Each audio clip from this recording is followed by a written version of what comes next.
All right. Hundreds of beavers, Jimmy. Basically, this Applejack salesman gets his stuff destroyed in this very jib jab Elf Yourself-esque opening. Yes. And that's like 4 minutes. And then it's like this survival Yeah. horror film, but told in the way of a comedy. And it's like a silent film. Yeah. And it's Silent just film with sound. silent film with, like your modern sound effects and all that. Really hardly any dialogue at all. No, and just a bunch of lines. visual gags. All the critters in the movie are just adult humans wearing costumes. Yeah. Like very cheap, cartoony costumes. Essentially like mascot type costumes. Yes, that's a good way of putting it. Mascot-esque costumes. Yeah. And our main character kind of becomes a fur trader by necessity. And there's just fun, sort of almost video gamey elements to it. Yeah. A very cyclical storyline where you kind of at about 1/3 point of the way through the movie, or maybe a little bit earlier. Yeah, about a third. There's like this map, kind of a circular map, kind of established, and you kind of go around a couple cycles of that, a couple circuits. Yeah. And that's essentially the story of the movie. And I thought that was a really clever narrative technique because it kind of plays into you get into a rhythm of what to expect, and it kind of leans into those things and then plays off some of your expectations. But yeah, this is a very creative movie with some pretty funny visual gags. Again, very video gamey at times. But yeah, it's one of those movies, especially the just silent film era. Silent films just zip by. Yeah. They are really well-paced movies. And I think like you would think old movies, like you think of old movies, you think of like slow, boring. Silent films do not fall into that. Yeah, especially if you're watching like a Charlie Chaplin. It's just like Buster Keaton kind of stuff. yes, like it's just like they zoom on by. I do think this movie. So most silent movies are like less than an hour and a half. Yeah. I think this movie's a little too long. I just think that, especially towards the end, I was like, okay, this is fun, but I don't think you needed all this stuff. I think it kind of just drew it out a little too much. So like, okay, we need a bigger set piece and a bigger set piece and a bigger set piece. I kind of agree with that, like within a little bit towards the end. But for me personally, I should mention, I've seen this movie twice. Actually. Oh, you saw it again? Yeah, I ended up renting this and watching it with my roommate, just because I was like, I really enjoyed it and I kind of wanted to see what I felt. You couldn't rent this. You can rent it. Oh, when I looked, I didn't think it was even available. Yeah, no, it's only on like certain things. It's like on Amazon and what is it? It's Amazon and I can't remember off the top of my head, but yeah, there are. Oh, and yeah, it even says right here, film was released video on demand via Amazon Prime. Oh, and iTunes is the other one. In April 2024. It's like just recently. Yes, yeah, within the last week or two. Very, very recent. Yeah, Okay. if you had looked initially when I first asked you to go, it probably wasn't. Okay, that's what I think I looked. Okay. So now you can see this. Yes. But yeah, watched it again. And honestly, and maybe it's because, I wasn't with such an uproarious crowd the second time. I maybe enjoyed it even more the second time. I think I was able to appreciate how, even more the second time, how the film constantly builds on its own gags and everything, how it'll take like physical gags from like very early on in the movie and then incorporate them much later in a much grander way.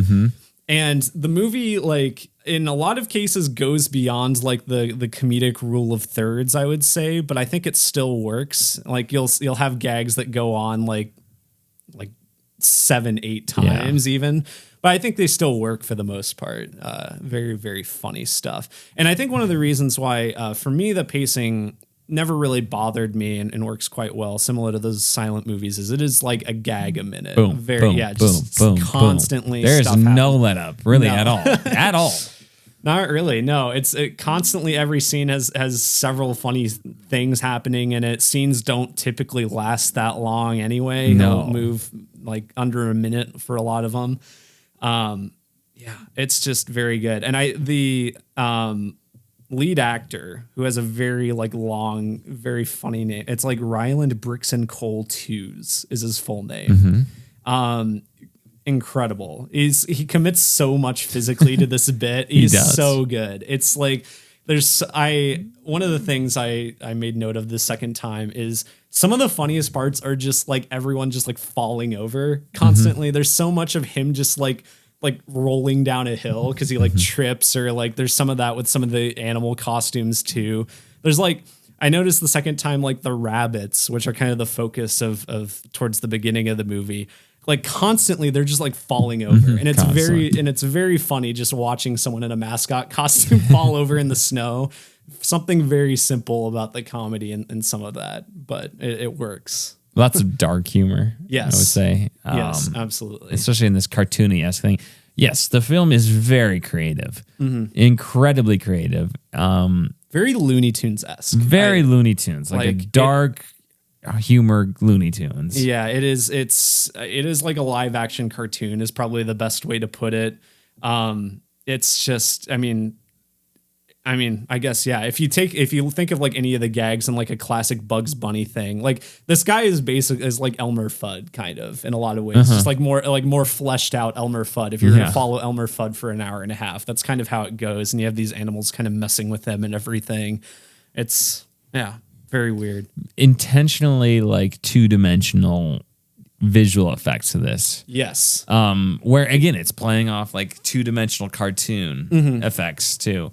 So I didn't think this movie was as funny as a lot of other people did, but I did really respect the craftsmanship of this. I thought that I was like, wow, they really did think about these things and they are really aware of what works and what doesn't work. It's not necessarily my sense of humor the whole time, but in the same way that I really, like I said last week, I really love superhero movies. Sure, yeah. And I was like, like the people to my left, that was, just obnoxious. That was me, a Home Alone, watching superhero movie by myself, channeling my inner fourth grader. All right. So I'm not going to necessarily judge them for that because it's like a different sense of humor. Okay. And not necessarily one is better than the other. I really liked both of them. Maybe, this one has more of a style and kind of a uniqueness to it than maybe superhero movie does. It just has a spoof. Where it just kind of captured the essence of the Tobey Maguire Spider-Man movies, where this is kind of invents its own updated modern idea of a live action cartoon Looney Tunes style, which again, I think it's really cool. I think it's going to spawn a lot of like knockoffs. I could see this becoming a genre of film. It's definitely going to be, it already kind of is. It's going to be a cult classic. I think. Certainly. This is a cult classic. I think it's already reached that just based on the fervor of the people who saw this. So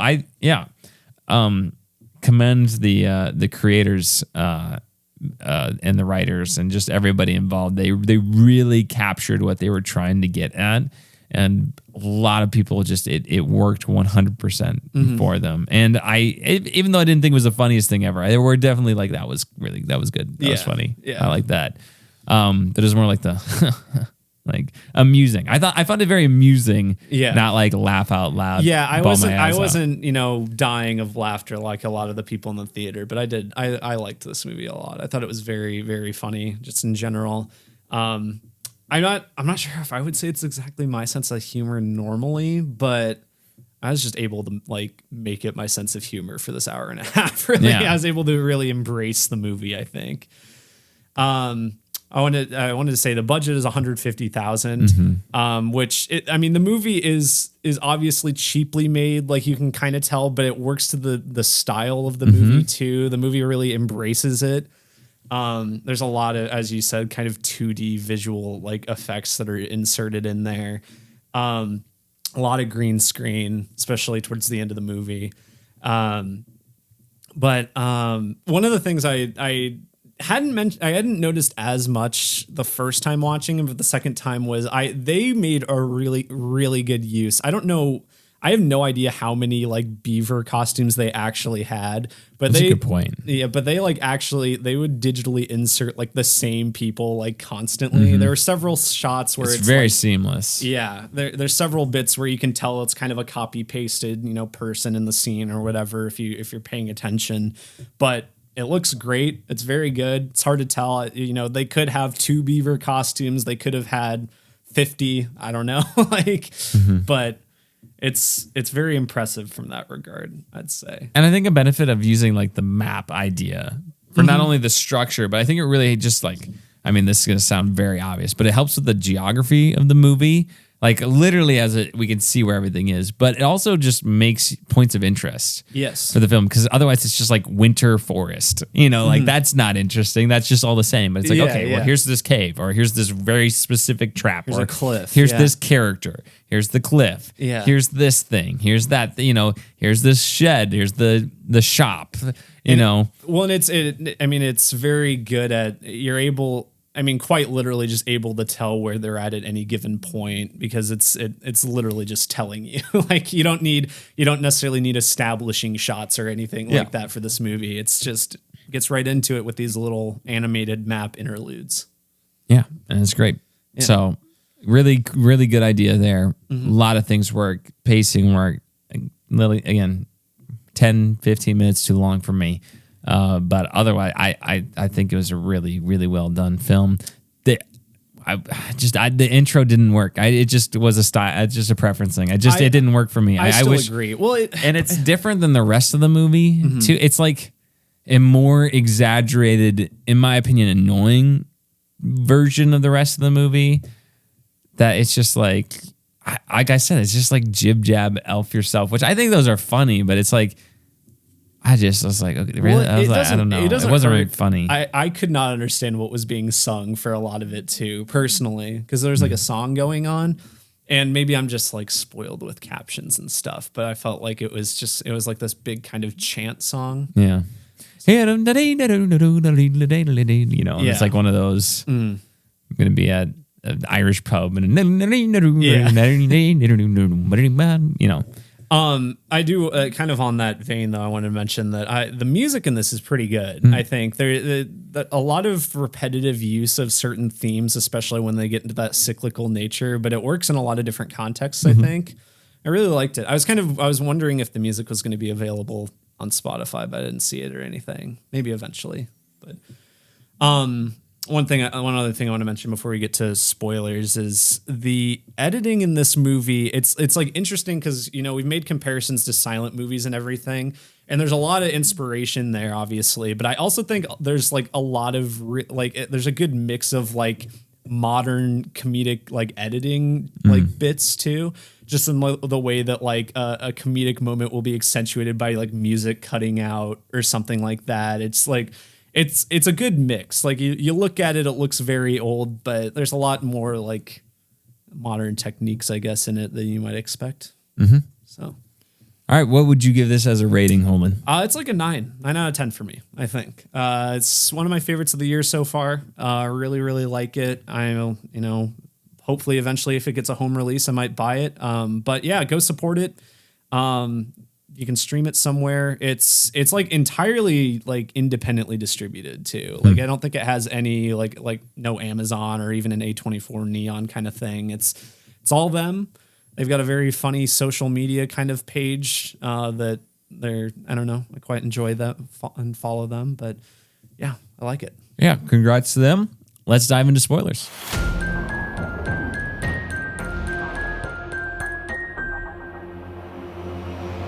Okay, spoilers for Hundreds of Beavers. Hundreds of beavers, Holden. There might even be thousands in Probably. this movie, Jimmy. There's thousands a lot. Of soldiers, thousands of beavers, and hundreds of them die. Yes, hundreds of them do die. Yeah, no, I mean, I guess we can kind of start at the beginning. We mentioned the intro sequence.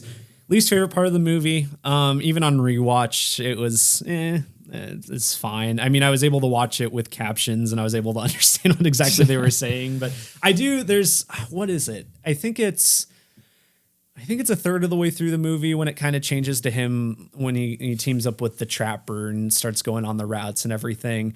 There's a song that's sung that's in a very similar vein that is quite funny. I thought it was it was a lot funnier because they talk about how like, oh, he's a trapper. He's going on this quest, but he's probably going to die because he's not very good. I don't know exactly what was said, but something kind of like that. It was very funny.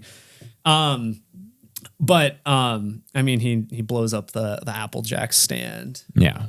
And I did think it was funny. The second time I made note of this, that like his entire arc is just like learning not to roll big objects into buildings. That's like part of his arc. I thought that was funny at the end. But anyway, he's learning, he's trying to survive. He kind of starts by attacking rabbits and everything. And I think one of my favorite bits at the beginning is this is one of the most Looney Tunes bits, is like the whole like icicle falling down thing where he's like, I can't remember exactly what prompts it. Oh, he's like hitting a tree because he's trying to get an egg out of a nest or whatever because he's hungry. And then an icicle falls down and almost kills him. And then there's a bit later where he tries it again. Icicle falls down. He moves out of the way. The icicle moves. Oh, yeah. And like he starts running around, does all that. I thought that was very funny. Very good bits. I will say this. I thought the movie was a lot funnier as it went. Like, I think most of when he's like trying to eat and then the wind changes direction stuff, I'm like, I was like, oh, I don't. The first 15 minutes of the movie, I was like, oh no, I am stuck in this theater with people who think this is hilarious, and I just not having it at all. And then came around on it. Then I did come around on a lot of things. I was worried because I was not getting much of peripheral. I was not seeing much of a reaction from Jimmy. I was like savoring every time I'd get like a chuckle out of you. I'm like, okay, he's not hating himself. He's not hating himself. That's good. Holden was probably just waiting for the end of the movie to be me to be like, that just sucks. I kind of was. I was like, because I was like, I convinced Jimmy to go to this because I was like, I've heard very good things. I was not planning on it. I had a lot of things going on. I had been kind of like following this movie. I saw that they were doing like local showings, and they didn't have one for Sioux Falls for quite a while, and so I was like, oh, come on, the state is the perfect place for this. And then they announced it. I'm like, I gotta go. And then, convinced Jimmy. It was a last minute decision too. I was like, all right, let's do it. Let's go. Let's get some Popeyes. All right. I warmed up to it a lot. Basically, the more he becomes the fur trapper, I really like, I love myself like a good mentor person to teach you the ropes, to show you how it's done. And Santa Claus. Santa Claus helps out. Yeah, there's the funniest part of that whole sequence. I mean, it's very good at establishing a lot of the different like things you can do as a fur trapper, and then he eventually kind of adapts them in his own way because he kind of fails at doing what that guy specifically does. But I love the dogs. The dogs were great. The dogs playing poker is one of the funnier bits of the movie. It's very good. Every night they play poker. And the last dog by itself playing by himself. That was very good. I love them pulling the sled. Like, it's very funny. There's a couple moments in, I was thinking of a specific instance with the dogs, but it happens with the other animals too, where like sometimes the mascot heads are just like not on straight, or like they kind of get like shifted. So like I can only imagine the actor under there can't see what they're doing. But one of like the kind of dog mushing scenes, like one of the front dogs that kind of gets like off center, and it's like, oh God, but it's pretty funny. Yeah, no, I really like those scenes a lot. Them getting picked off one by one. I was like, what is killing these dogs? It was wolves. I thought it was like maybe like a dragon or something. Yeah, well, or some sort of monster. That initial kind of like illustration on the map where it's showing like what, lures what. It was like this weird creature. It looked kind of like it. I thought it was almost a dragon too or something, but never gets quite that fantastical. No, it doesn't. No. But then, like the Santa Claus-esque fur trapper, I think they just call him the master trapper or something like that. Yeah, something like that. His map is just super ornate and detailed. It's just like, anyways, that new trap and then map. It just becomes a very simple just the circle. Yeah.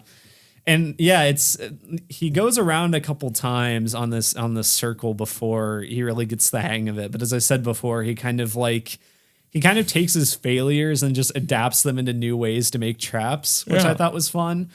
No matter how fantastical they kind of are. One thing I wanted to mention, I don't know if this is like a real thing. Why were the beavers lured by poop? I have no idea. I didn't understand that. Maybe that's like a thing. I don't know anything about beavers, but like all the rest of them I guess like the skunk was also lured by frogs. I didn't really get that either. I don't understand. Whatever, Just a video it's fine. gamey thing. Yeah. And you mentioned it was very video gamey. Specifically, it's very like Metroidvania. You have a lot of counters, like not like counters as in you're getting fighting. And you're pressing Y/triangle in Batman Arkham. Yeah. But point trackers in the top corners of the screen or whatever. Well, it's Metroidvania because it's like you kind of go around, or I guess even roguelike might be a good description too. Yeah. Because you go around and you get better each time. Yeah, you can purchase upgrades with the things that you trap and everything, and then you kind of unlock new ways to do things. Yeah. Absolutely. It is very roguelike. Yeah, certainly. One of my favorite bits was the fishing, which the fish itself is just like looks like a sock or something. Like it's like knitted. I wanted to mention before when you're on it, there's several creatures that are just puppets in this, and they are adorable and like I love them. It's like there's the flies, the maggots, and the frogs are all puppets, and they're all great. I love them all. Yeah. The poor frog. But yeah, no, I love the fishing one and like figuring out the snowman with like the arm going up sort of thing. There's that one bit you laughed at where like the arm goes up and then he's approaching. He's like, "Hey."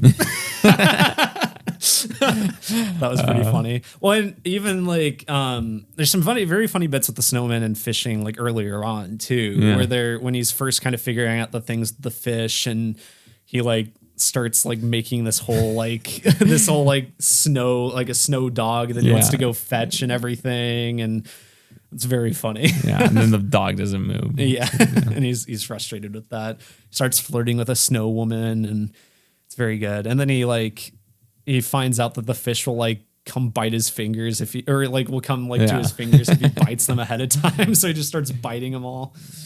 It's very funny. Yeah, that was really good.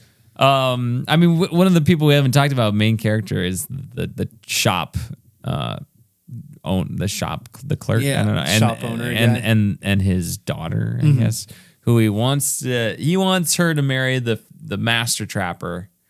She's not interested, and clearly our protagonist is interested in that, that whole dynamic, and that was lots of fun, and them like getting up to like no good behind his back. Yeah, that was pretty funny. All the various gags back there, and of course him spitting into the what do you call that? The spittoon. Yeah, that is of course the most like unsatisfying that he cannot get it in. It's like close and all that. Initially, for a while I was like, I'm not like super into this running gag, but it has a pretty good payoff at the end.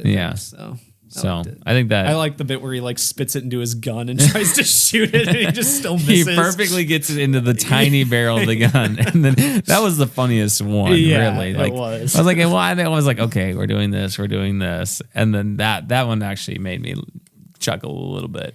The other thing about the daughter that I noted down here, I took notes the second time I watched it pretty extensively, but I liked the bit where the daughter is like brutally dismembering the raccoon corpse. But it's like very not comic book, cartoony with like foam. Yeah, because it's just a mascot costume and everything. I really liked that. Yeah, go through the bits that you like, Holden. You got the tons of notes on this. So go for it. The bit with the bird, he whistles and the bird comes and pecks him. That's also the woodpecker. The woodpecker. That's also very, very Looney Tunes-esque.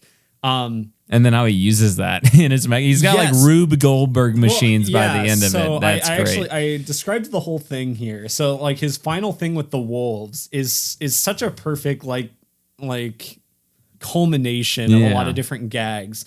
So I wrote down he lures a bunch of beavers in with a decoy into this cave. Then as the wolves are attacking the beavers, he whistles, which causes the woodpecker to attack his snowman, which is holding back a tree from launching. The tree sends a trapped skunk hurtling and redirected by the big fan traps into the cave where he proceeds to gas and trap everything inside by shooting down the icicles. Yes. Like it's so good. And like everything ties together. It's a very satisfying moment too, with a very funny like bit where he's smiling. He's like, and it's like slow zoom on his face. It ties together all the visual gags. Mm-hmm.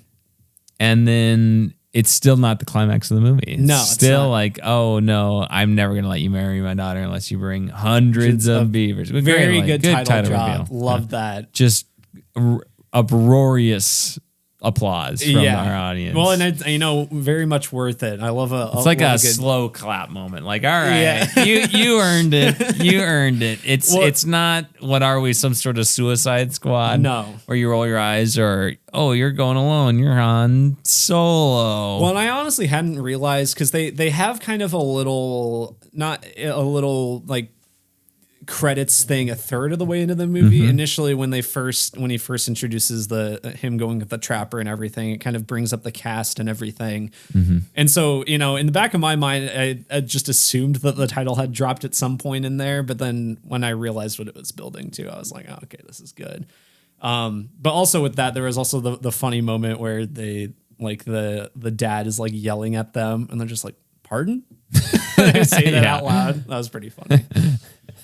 One of the only spoken lines. One of the other spoken lines I wanted to mention that I forgot about until the second time was when with the master trapper, when they're like getting attacked by the wolves and they're climbing up the tree, and like the trapper hands him the map and like he says mush boy, because he had previously made him mush boy pull the sled when all the dogs were dead. Yeah. So I thought that was funny. Yeah. Any other notes you got here, Holden? Well, yeah, go for it. Let me see if I'll just go through some of the better ones. We did the ice fishing thing. Oh, the bit, there was the bit where it was with the fishing and everything, where he contemplates suicide with the handgun, which was just kind of silly. Him trying to grab the coin off the table. She tries for several bits. Mentioned the rabbits falling over all the time.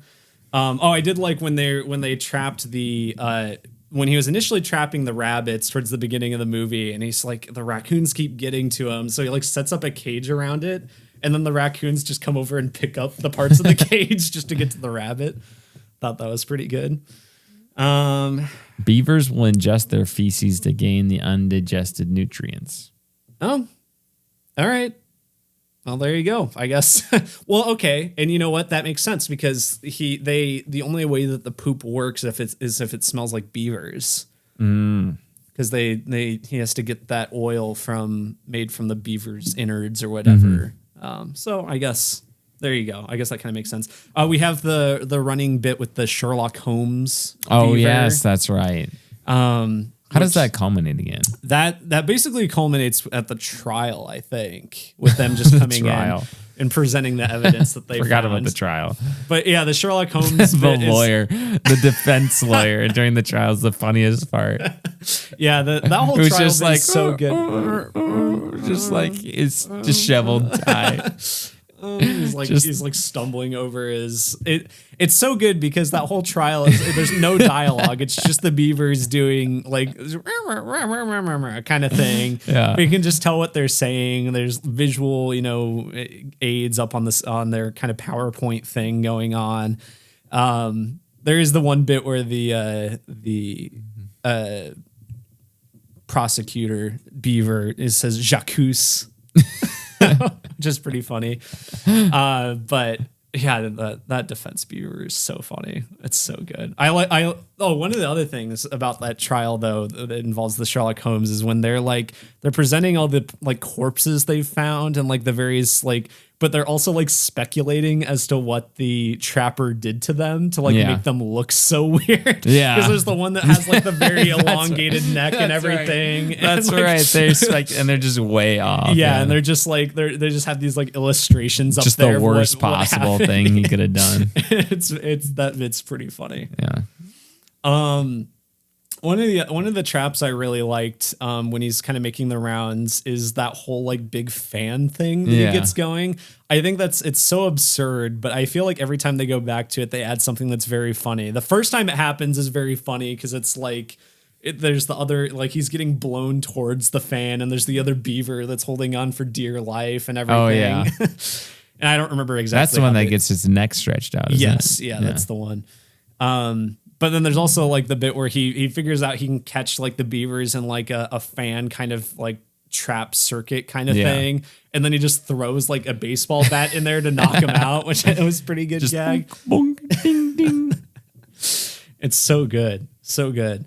Let's see. I just want to rewatch the defense trial bit. I think in retrospect, that might be my favorite part of the movie. It is really good. It holds up on rewatch. I did want to mention there's a lot of very well like comedically timed trees falling on beavers that just work really well. There's my favorite one on rewatch was there's a bit where like there's a whole thing with like the ice on the lake or whatever that they can't move once they're out there. And so there's like two beavers out there that are like trying to, get off or whatever. They're trying to figure out everything, and just middle of them figuring it out, like a tree falls on them and kills them. Just good timing. I love that. All the falling stuff, very similar kinds of just physical, stupid, well-edited humor. Related to the Sherlock Holmes, they're like watching him as he's like slowly walking on the ice, clubbing the beavers. I don't know if you remember that. There's a bunch of beavers trapped on the ice, and he's just slowly walking over and clubbing them. There's one that's like, I have a family, isn't it? Yeah, I think so. Begging for its life. It's so good. There was another very Looney Tunes thing was when he goes back to the cabin and it's like a fake wall. Oh yeah, that was very Buster Keaton. Yeah, very much falling down over him. Yeah, that was very good. I said I like the aesthetic of the dam. That's kind of when it becomes like almost completely green screen for a bit there. And I do think the chase there is where I think they could maybe cut it down a little bit. But for the most part, I still really liked just the style of it, all the visual gags they were still able to get there.